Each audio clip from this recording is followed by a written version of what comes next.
ओए बैठने देख। शरीर के अंगों के नाम आँख होती है, कान होते हैं, दांत होते हैं, बाल होते हैं, हाथ है ना हमारी, पैर है, सब सीधा इसमें क्या बोलते हैं आपको ये भी बताना साथ साथ में, ठीक है।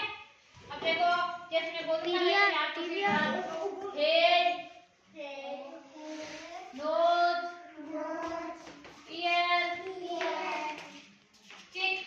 चिक यानी गाल, टिप, टिप यानी दांत, और थंब अंगूठा, फिंगर यानी अंगुली, एल्बो यानी कोहनी, शोल्डर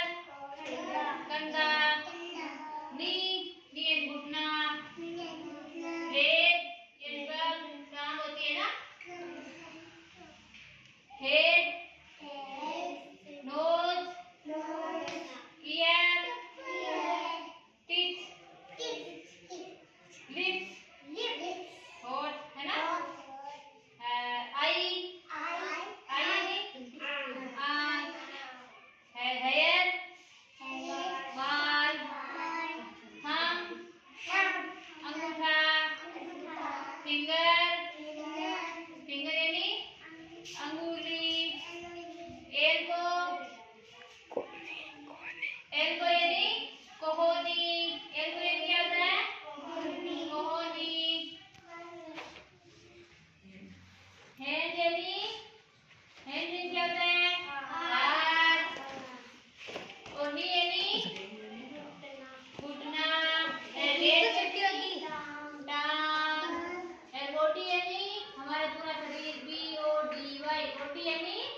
शरीर, B O D Y, body यानी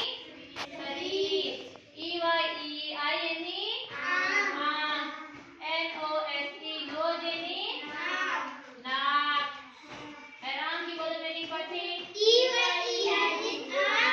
नोज की बोलो N O S E nose यानी NOSE नोज यानी क्या होता है ये नाक, नोज यानी और हेड यानी सर। सर, हेड, चलो चिक यानी गाल, लिप्स यानी होठ, और ईयर यानी